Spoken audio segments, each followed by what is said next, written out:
back to the lecture series in cell culture. So, in the last class where we just ended was about myelination. So, today the first thing we will do, we will talk about how the myelination happens in the peripheral system as well as in the central system, and they have a very different pattern of myelination. So, if you are culturing peripheral neurons, then you have to follow a different paradigm as compared to if you are following a central nervous system neuron. So, in the peripheral neurons, when I drew this, we are into week 6, lecture 2.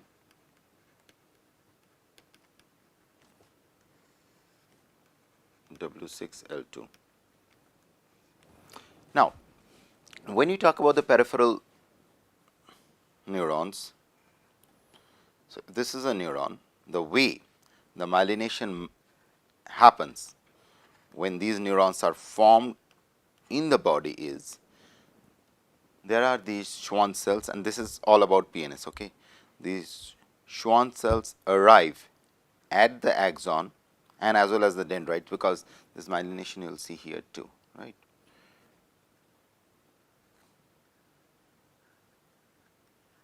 Okay. So, these Schwann cells which are involved in myelination, these are type of glial cells, they will arrive along the cell body or along the processes. Now, out here what they will do, they will divide after reaching something like this.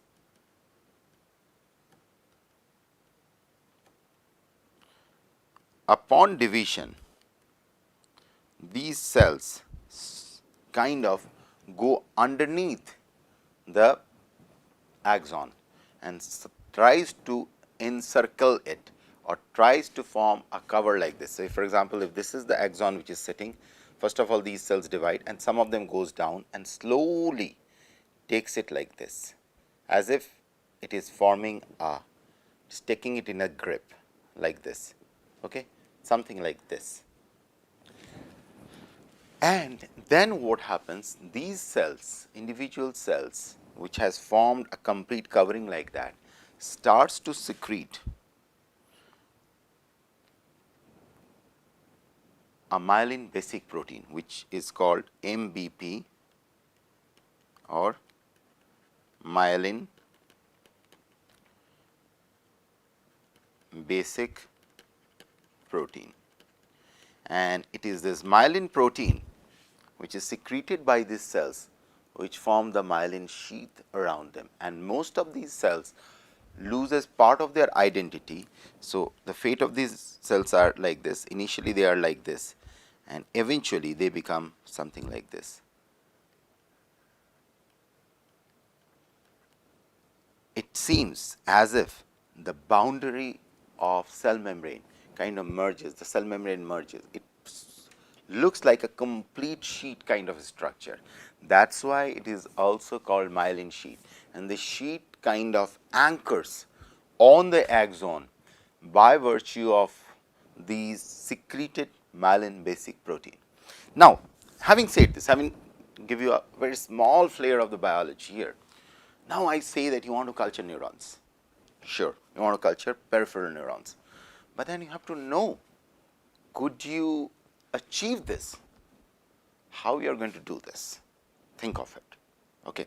Now, I will give you two case studies before, again remember that do not lose the sight of this fact, adult hippocampal dissociated cell, this is where we are heading, but before we head into this, there are several other things what I expect you guys should think, that why these kind of cell culture models are so very important.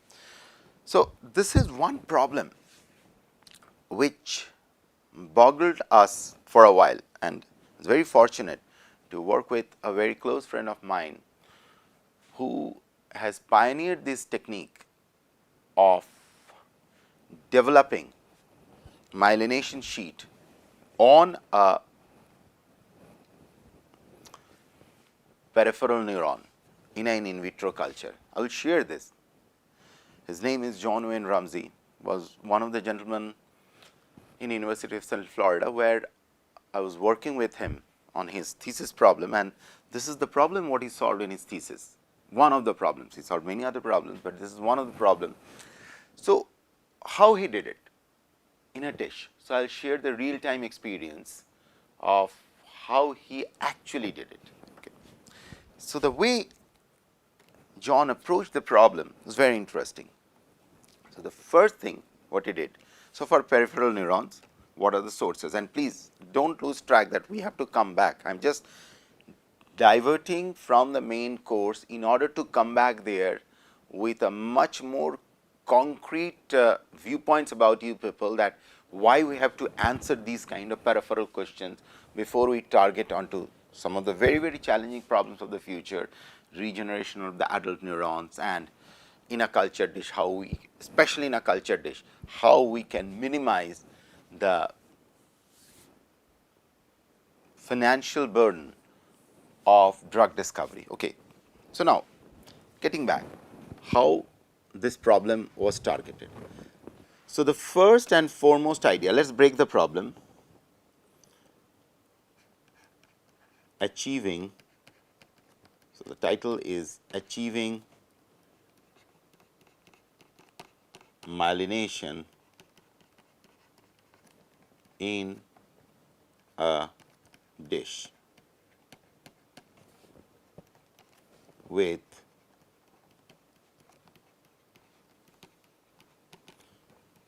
peripheral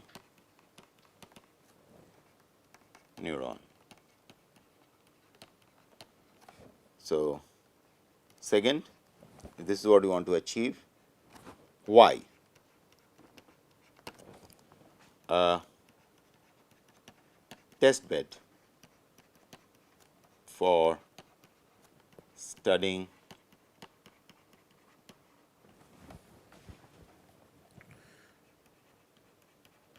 myelinating disorders,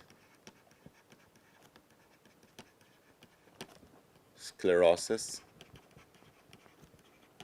where myelination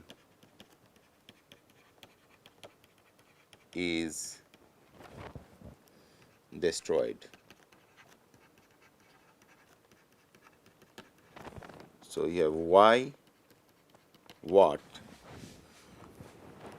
and let me in vitro setup or in vitro test bed. So, this is your what, this is your why. Now comes how you achieve it, and this is what we are going to discuss now for next 15 minutes, how you can create such a test bed. Before we say how, let's try to figure out what are the requirements, what are the prerequisite or requirement.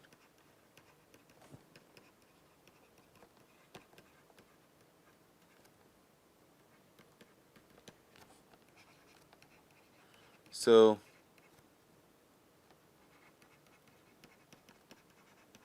we are trying peripheral neurons. Your easiest source of peripheral neuron will be dorsal root ganglionic neurons, which are sensory neurons,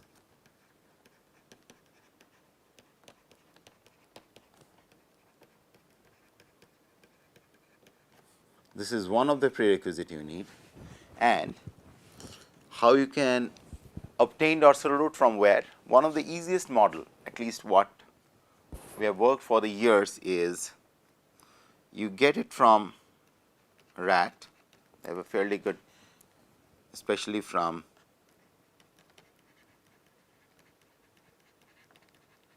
embryonic rat, which is E14. So, generally rats have this 22 23 days of pregnancy. So, you can get one from E14 dorsal root ganglion. So, we are not trying to do it on adult, because this was the very, very first cut, one has to try it out. Okay? Embryonic neuron E14. So, from E14, so if you look at how you are going to isolate. So, there is a dissection challenge here. Dissection challenge is you are handling an embryo which will be very teeny tiny, something like this. Now, first thing what you have to do is you have to isolate the spinal cord, and this has to be a microsurgery, and around the spinal cord you will see this dorsal root ganglions sitting, and very craftfully, extremely craftfully, you have to, using your surgical acumen, you have to isolate these dorsal root ganglions separately. These are individual ganglions.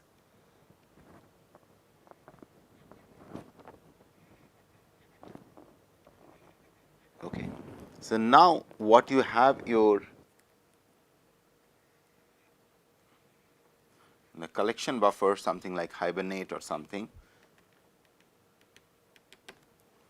you have these dorsal root ganglions, DRGs.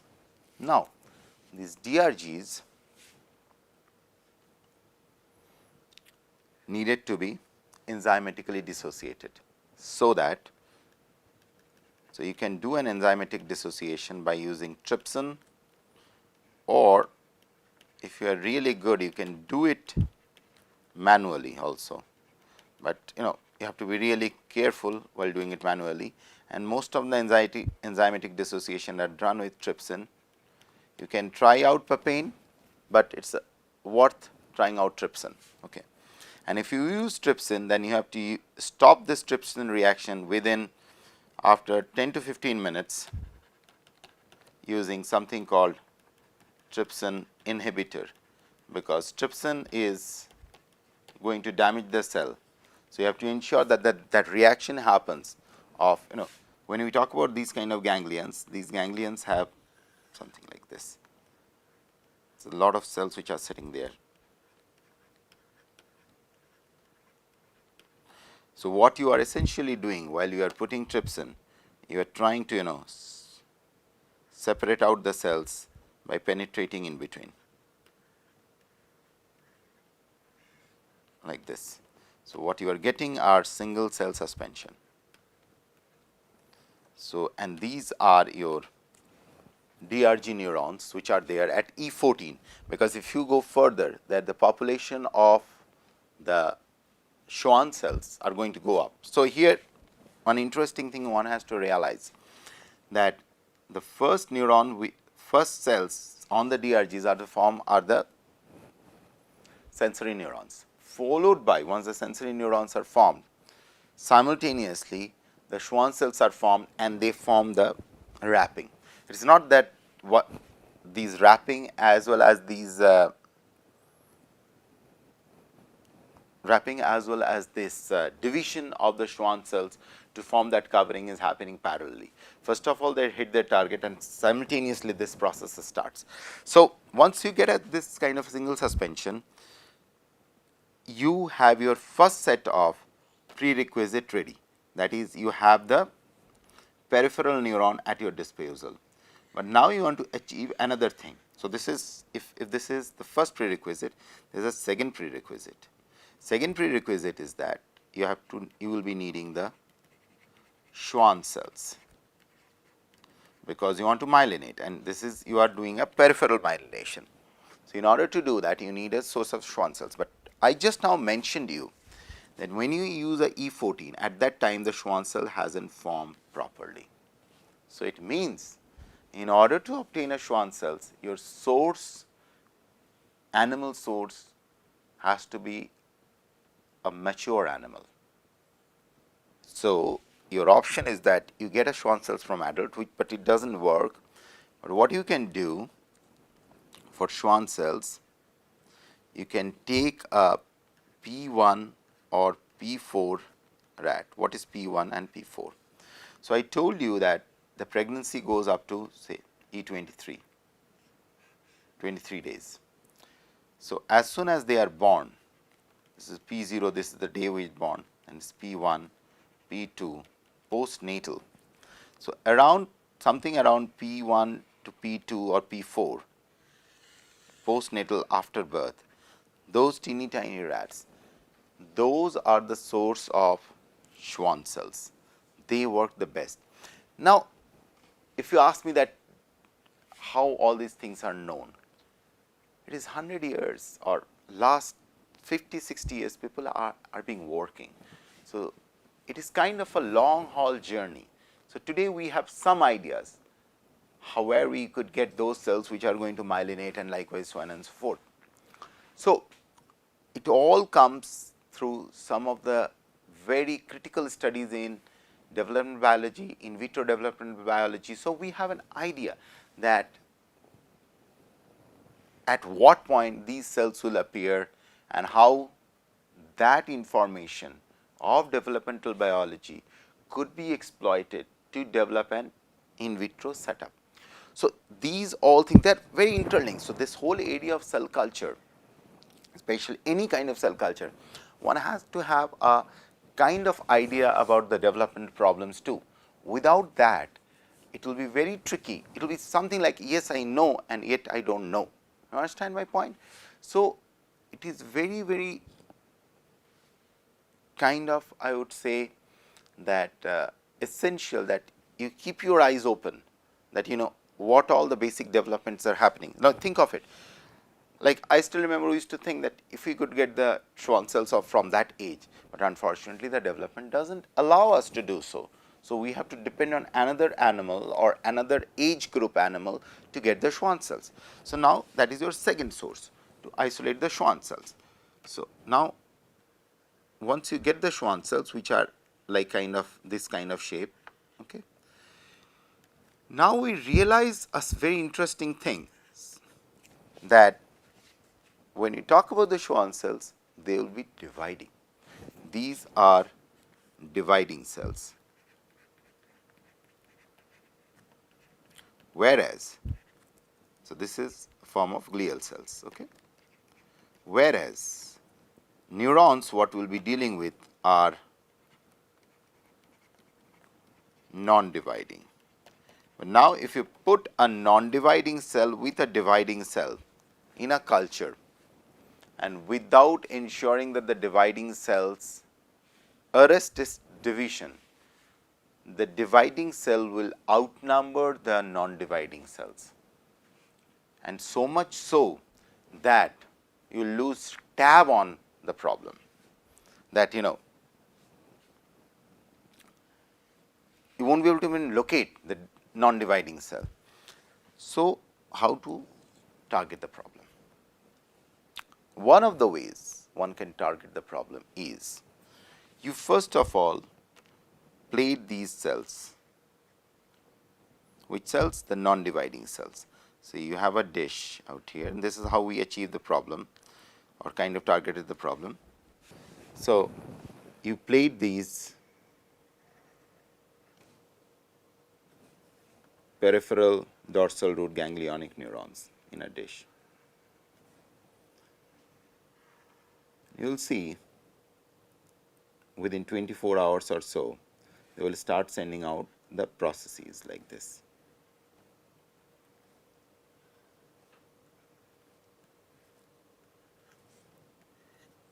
And then one of the processes will become larger and will form an axon. You allow that part to happen. So, you have the process in front of you now.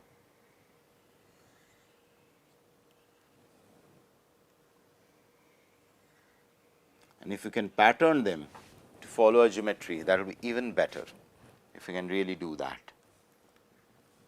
Now, as they are growing after 2-3 days, this is the right time to introduce the Schwann cells. So, these ones you are achieving from the E14, right, non-dividing cells. So, now they have formed their processes, okay, something like this. Now, at this stage, you are about to introduce the Schwann cells. So, I will close in here. We will continue this story after that, what will happen and how you can translate it to the adult hippocampal neuron, because there are some missing wonderful links. Okay. Thank you.